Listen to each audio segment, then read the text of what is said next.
America Meditating Radio Show, we collect wisdom, inspire each other, and empower hearts 24/7. Hi, I'm Sister Jenna. Join me and guests on Blog Talk Radio as we amplify stories that compel us to be more for ourselves and everyone else around us.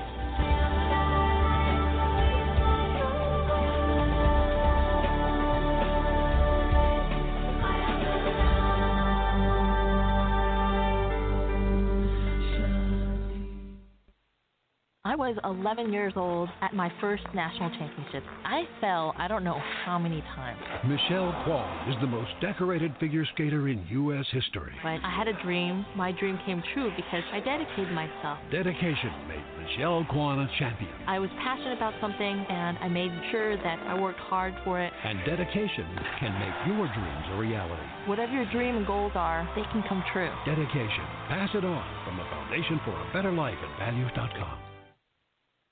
Blaylock Dialysis Center is a convenient state-of-the-art dialysis center in the Houston area, run by Dr. Panakin Patel. Relax in a comfortable environment while receiving quality care. Serving adults 18 to geriatrics, we are here to help you. Call 713-463-6611 for more information, or visit us at our website at www.blaylockdialysiscenter.com. Blaylock Dialysis Center, where helping you get well is our priority. Do you like to meditate? Have you tried to meditate? Have you struggled with meditation? Why don't you visit one of the Brahma Kumaris Meditation Center? Visit brahmakumaris.org. Hello, everyone. This is Sister Jenna from the America Meditating Radio, and I'm excited to introduce to you Meditate the Vote. It's going to be a national campaign, and what we're asking for all of you to join us with is to raise the bar of conversation. Try to see in what way we can change our interpretation about who we are, what we are, and perhaps the direction in which we want this country to go in. Regardless of whoever becomes the next president in 2017, we are still responsible for the way that we want to move our lives. So could you join me and an alliance of friends around the country to meditate the vote? Go to americameditating.org, press on Events, Meditate the Vote, and you'll be able to get a whole bunch of information. So join us, because I, Sister Jenna, meditate the vote. Sister Jenna and the American Meditating Radio Show are the key to peace, truth, beauty, and all that is good in the world, which is why I am a confirmed listener. This is Valerie Alexander, author of Happiness as a Second Language. Hi, I'm Dr. Vin Verga, author of The Soul of All Living Creatures, and I listen to America Meditating Radio.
Don't take your love away from me.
Hello, everyone, and welcome to America Meditating Radio. I'm your host, Sister Jenna, and we're broadcasting from the beautiful Meditation Museum in the nation's capital. Well, the continuation of our wonderful country and the wonderful things that continue to emerge in the news, I don't even want to open up my laptop anymore because I don't even own a television. Can you believe it? And I do that specifically because I just know the importance of our thoughts vibrate in the atmosphere, and the atmosphere affects our thoughts. And so why should I keep listening to negative stuff? But I just can't help it. I open up the laptop, you get one of these messages on your email, and then all of a sudden you're like traveling down that road, and it becomes quite a unique experience, FYI. But needless to say, we are learning how to overcome our limits, and we are learning how to go beyond our limits, and we are perhaps being signaled as to what we can do better for ourselves,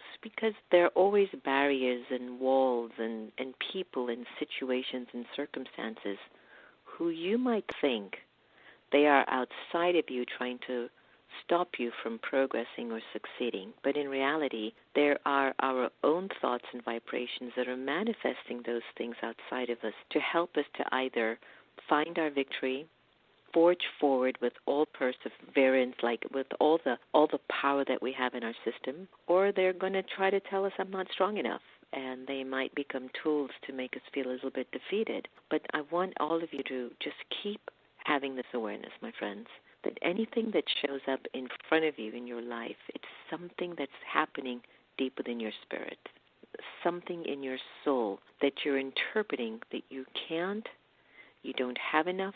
This happened to you in your past. Your parents were like this. You didn't have this kind of a background. We have all had unique pasts. We all are not free of something interesting that happened to us in our past. But for some reason, I am holding and owning that all of my negative experiences and all of my challenges have actually been gifts to bring me closer to my own worth, closer to God, closer to all of you, to mankind, to humanity. And so once my inner being is filled with the richness of my own experiences of truth, what can come in front of us or me or you that's going to ever tell me I'm not enough, right? And so for all of us to accept that everything outside of us, the way you decorate your home, the way you keep your car, the way you drive, the way you dress, the way you fix your hair, the way you shave, the colors you choose, the relationships that you choose, the decisions that you make to go in business, it all comes from something within us, something within the consciousness. And so how do we rise above?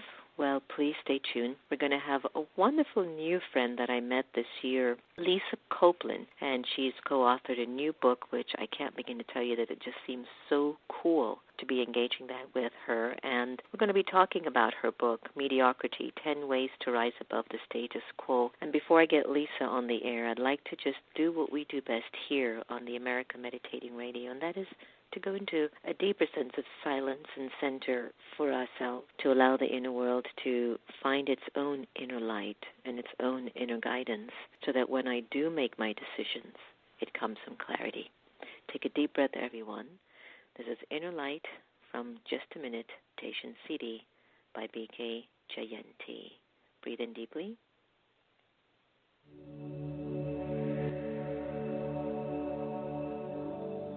Inner light. Taking just a minute, I relax my body and become aware of my inner light. I visualize each one of my thoughts weaving itself into this light. I draw from my heart the power of inner peace and the light of love. My thoughts are filled with compassion and forgiveness, patience and tolerance.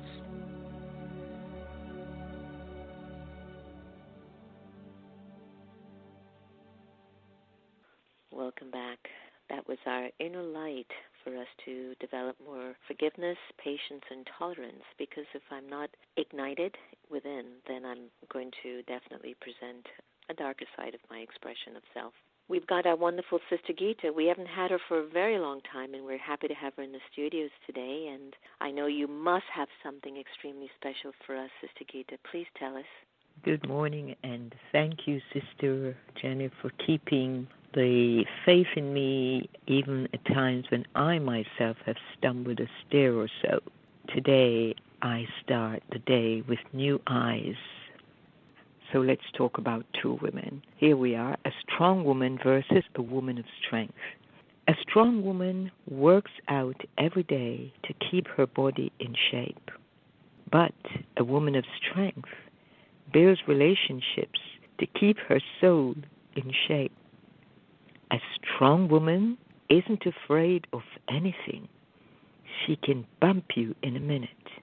But a woman of strength shows courage in the midst of her fears.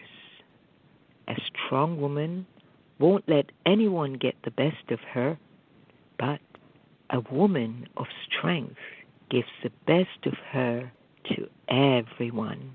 A strong woman makes mistakes and avoids the same in the future. A woman of strength, however, realizes life's mistakes can also be unexpected blessings, and she capitalizes on them. Wow, what strength. A strong woman wears the look of confidence on her face, but a woman of strength wears grace. A strong woman has faith that she is strong enough for the journey, but a woman of strength has faith that it is in the journey that she will become strong.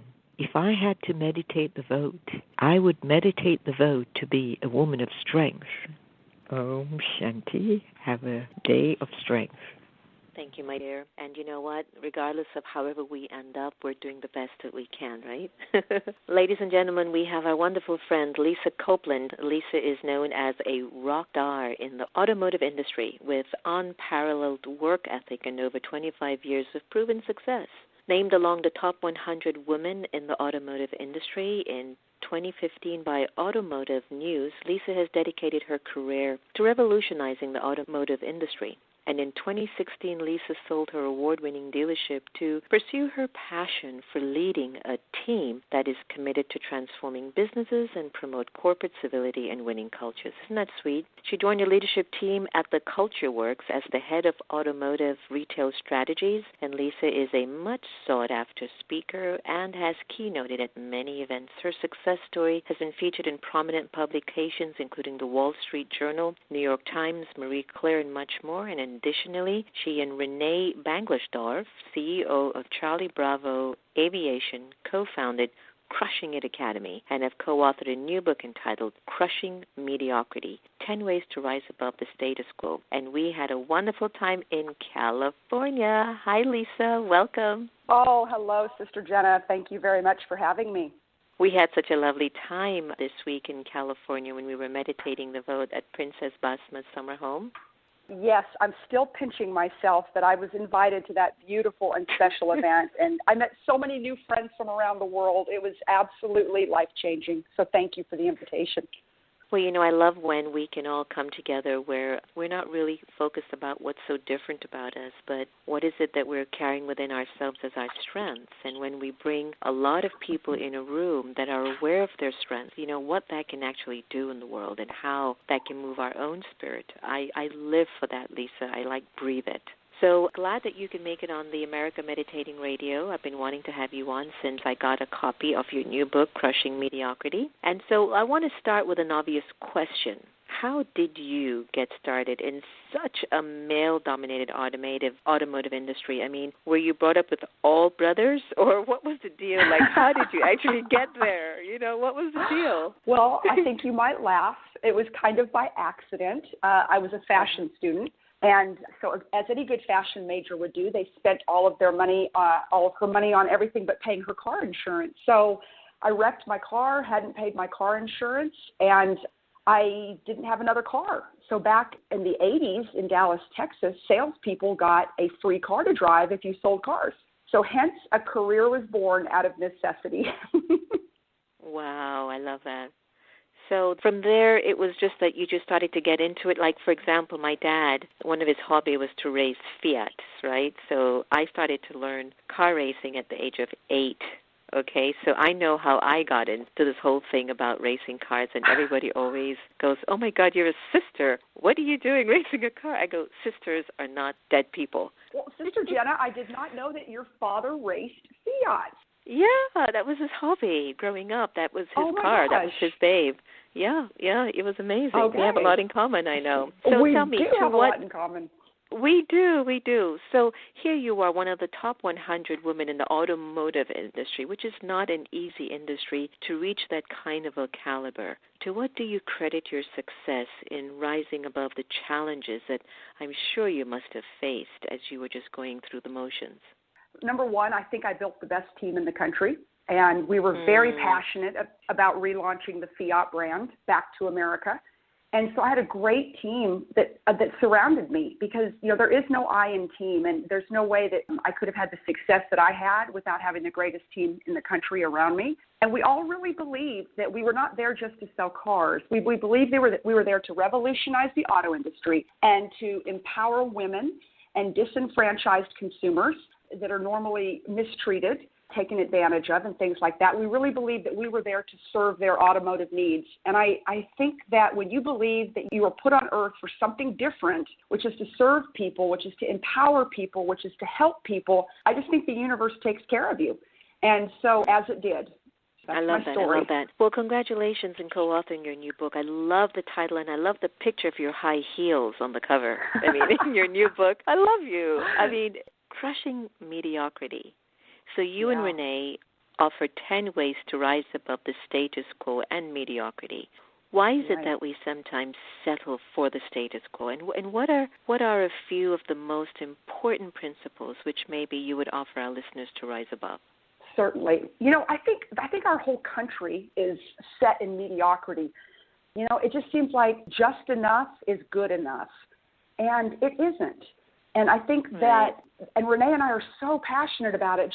She is an outstanding leader in the aviation business, one of the top jet brokers in the world, and a female CEO. I think she is the only female CEO in the aviation business, private jets and helicopters. And, I think that we both had a bigger purpose, but, things about mediocrity, we interviewed about 40 people for the book and some really, really amazing people with amazing stories. But what it gets down to in the end is that just because you're somewhere today, if you're at a certain level in your life or your career today, it doesn't mean that you cannot come up out of it. Let's say you've made a mistake. You can always turn that around. And I love what Sister Gita said earlier, and I'm her biggest fan on the show, but about how strong women rise above. But I think the other problem with mediocrity in this country is that it's birthed in fear. People are afraid to take that step. They're afraid to stand for what they believe in. They're afraid to go up against the norm. And I think that that's part of the reason the country is in the mess it's in today. I think if people would stand for what's right and stand for what they believe in, that's where mediocrity just settles in, because I think people, they're just okay with just okay, if that makes sense. Mm-hmm. So then what did you find to be the most important principle that you've applied in your life to rise above that? I think the number one principle was to find a tribe of people who have similar beliefs. And, that's one of the ways I got involved with EBW, Empowering a Billion Women, with Ingrid Vandervelt, is because I found a tribe of women that believed what I believed. And we believe that the world can be a better place, and it's not going to happen by osmosis. And I found a bunch of people that are willing to stand up against the things that are happening to women around the world and to be a voice. And I think that's what makes us rise up, and that's what makes us come up against mediocrity. Please tell us a little bit about your work with Empower a Billion Women 2020 and some of the projects that are planned. I know that we were together this week with Ingrid Vanderbilt in California. We had a wonderful meeting, and lots of possibilities are on the horizon, and I'm sure we'll be able to talk more about that. But let our listeners know about what is Empower a Billion Women 2020. Can individuals on the air get involved with Empower a Billion 2020? What can we do to sort of help with moving the movement more further? Thank you. So I've accepted a position as the Chief Marketing Officer for Empowering a Billion Women, and I'm so excited about it. So my focus is going to be on setting up chapters around the country. So we're looking for leaders around the country who will host women once a month as we take this movement forward. You know, we want to be able to not only offer women tools, which are financial literacy and business tools, to help them, you know, rise above mediocrity in their jobs and in their businesses, but to also build a tribe and a voice for empowering a billion women around this country and around the world. And what we know is that when women come together for good, there's nothing that can stop us. You know, we are the greatest force in the world, but we have to be united. And so as I've traveled the country from the Girl Up Summit in Washington, D.C., which is where I met you the first time, to California, to the Princess's beautiful home, you know, what I've seen are women from around the world, and all of us have said, you know, we're going to lay down religion and politics and all the things that may not unite us. But what we are united about is our love of people and our love of God and our love of humanity. And we're going to come together and we're going to lock arms and we're going to help each other rise above poverty and stereotypes and prejudice and all of those things to help make this world a better place, not only for us, but for the future generations. I love that. What do you think is perhaps one of that main thing that's holding women back from rising, if at all there's anything, or is it just the time? Is it just the time that we need to approach to show the world that we are, I don't like to say equal, because I believe that as a woman, we just carry something very uniquely special that contributes to incredible virtues and values that can sustain not only a planet, but sustain lives. And I'm not saying that a man cannot do that, but I think his role is a little bit different. And the question is, we both stay in our lanes and still respect each other for our strengths. I don't think that we'll be suffering with feminism or trying to be, you know, breaking through boundaries and barriers. It's just become so imbalanced. So my question goes back again. Do you think that there is anything restricting a woman from rising to her God-given strength and call and presence as a person? You know, Sister Jenna, I'd have to say I think the number one thing as I talk to women around the world is fear. You know, meeting Princess Basma, what a brave and amazing woman, and, you know, just the strides she's made, you know, within her culture, and she's just so beautiful inside and out. But, you know, taking on any movement like that, I think it's fear of what people might say, because I think it's misinterpreted so many times. And us at Empowering a Billion Women, you know, half of our leadership team is men. And so we always call them the guys that get it, you know. And so it is not an anti-man movement. It is really just to help women move into the space where we know that their power lies.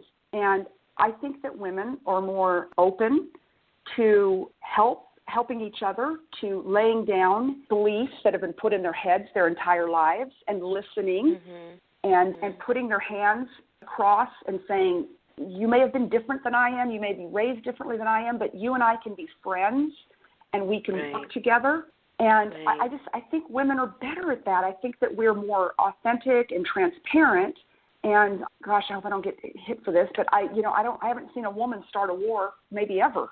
And so I think that we're more about bringing people together and understanding each other than fighting. And dividing. You know, versus trying to figure out what's different about you and I. I'd much rather figure out what is the same about you and I, because that's power. You know, when my great-great-grandfather started our spiritual community called the Brahma Kumaris, he had his download of God's light in his consciousness. And then shortly after, he got an extreme, you know, signal that this is not his job. The job is for women to rise up in their spirituality to bring the world together. And then he took a seat back, and he appointed 8 women to lead our spiritual community. One of the things that I find from, like one little center in Pakistan before the separation of India and Pakistan, there are 9,000 branches in 120 countries governed by the dedication, the love, the community, the sense of spiritual integrity by these women, my relatives, my aunts, and they have built this movement in this beautiful, pure expression of how we are to be as people and female. And so I get what you're saying, and I think that until women or souls who are incarnated in the role of a woman, until we own the qualities and the virtues that marry that particular gender, I don't know how we're going to find that balance, and I find that it's really important for us to balance out this very polarizing energy that we are witnessing even more now because we're supposed to be a little bit more conscious. What are your thoughts about that? Well, first of all, your grandfather sounds amazing. My gosh, I always get to learn something new about you every time I talk about you, from the female leadership to racing Fiats. No wonder we're soul sisters. I think he's brilliant. And what I think about that is, and coming out of a very male-dominated industry, is that I think the men are afraid to give up power. And I don't understand that, to be honest with you. I have my theories, but I'm not going to say it on radio. But I think that they're afraid to give up the power. And so until men and women can share power, I think that we're always going to have this inequality, for lack of a better word, especially in the United States. And, for the U.S. not to have had a woman president ever, and I look at countries around the world who are not as free-thinking, in my personal opinion, when it comes to women, and they've had female leaders. Yes. I don't understand it. I just don't understand it. And so we have a lot of work to do. Well, I think that sometimes we market ourselves so well that we actually miss what's actually the real story. I mean, you have had female presidents in Singapore, in India, in Liberia, and yet we're still, I have to tell you, I empathize with Hillary Clinton. She just doesn't get a break. But of course, it's her karmic story. It's her karmic journey. There's got to be a reason why the energy within her soul creates that. But, I call it OMB, which is Oh My Baba. For me to be running against the candidate, a candidate such as, Donald Trump, who I love too, because I think that, I swear, I actually love him because he has opened us up to diving deeper into who we are and what we are supposed to be. So his role is very, very significant in our country and on the world stage. So please, support him in the way of good wishes and pure feelings. And so as we're looking at this incredible unfolding story in our country, I know that you co-founded Women Impacting the Nation, and you created buyingcarsherway.com. Now you're the Chief Marketing Officer for Empower a Billion Women 2020. Right. What's moving you? What keeps driving you?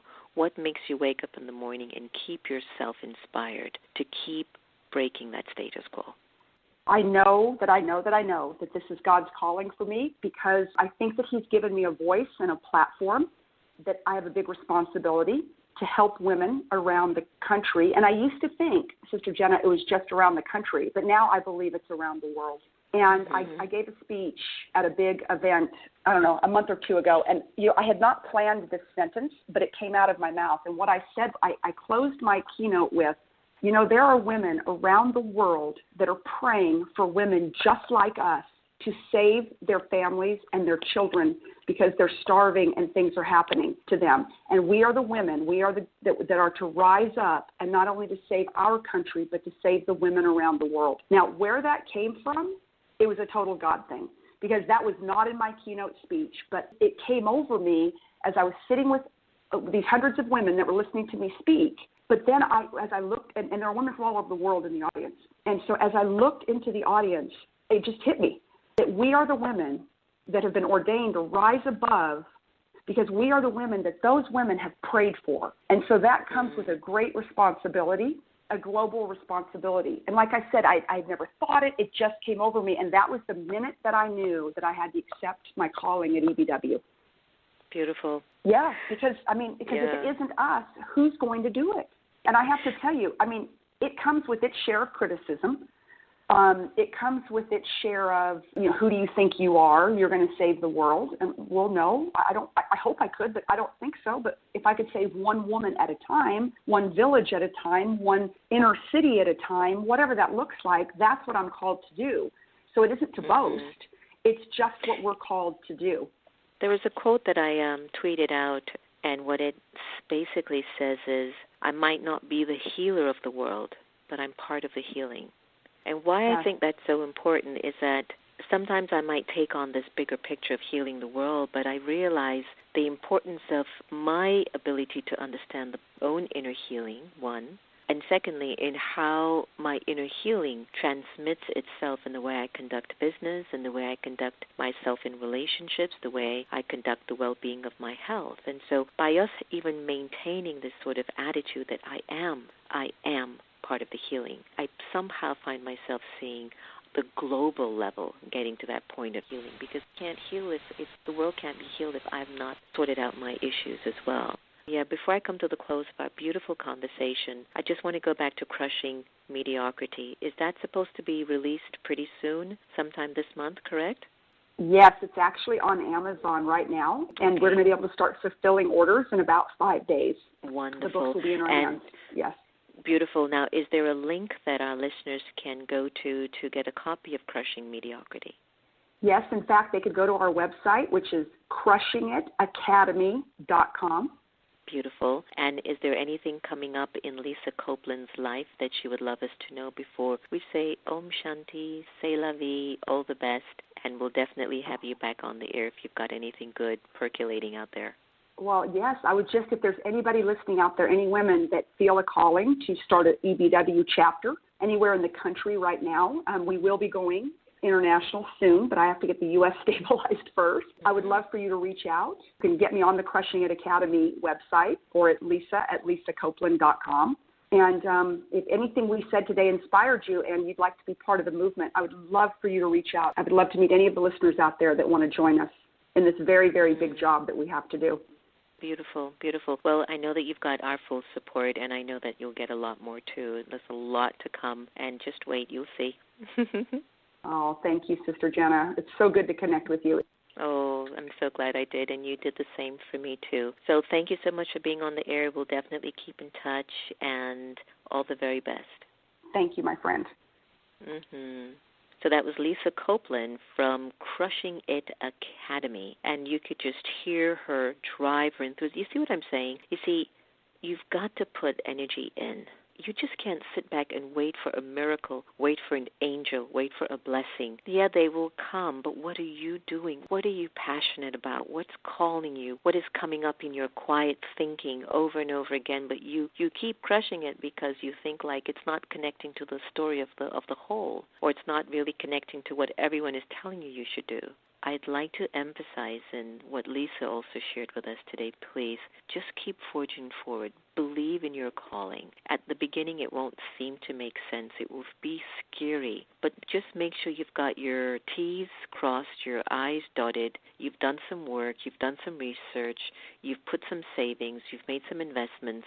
Please make sure you do that. Do not be one of those folks who just, I get my calling and you leave everything and you're in debt. And I just speak to so many people who have done that and have just in major, major trouble. I'm like, no, okay, so your calling is getting there. Contribute 1 hour every day. That's what I tell everyone. Contribute 1 hour every day to your calling. Continue with your fundamentals. And in time, that 1 hour will build into a story that naturally, organically morphs into a bigger and better picture. Trust me on that one, everyone. I'm a sister, and I'm telling you the facts. Anyway, remember, no one can take away your happiness unless you give them permission. And we are really here to love each other the same. So please, can we? Don't forget to send us your picture or your video of I Meditate the Vote, and please go to the Meditate the Vote Facebook and let us know how you're doing and answer any of the Meditate the Vote questions that's on our meditatethevote.com website. We love you very much, and we're going to end today's show with Kristen Hoffman, Love and Gratitude, especially for Lisa Copeland today. Take care, everyone.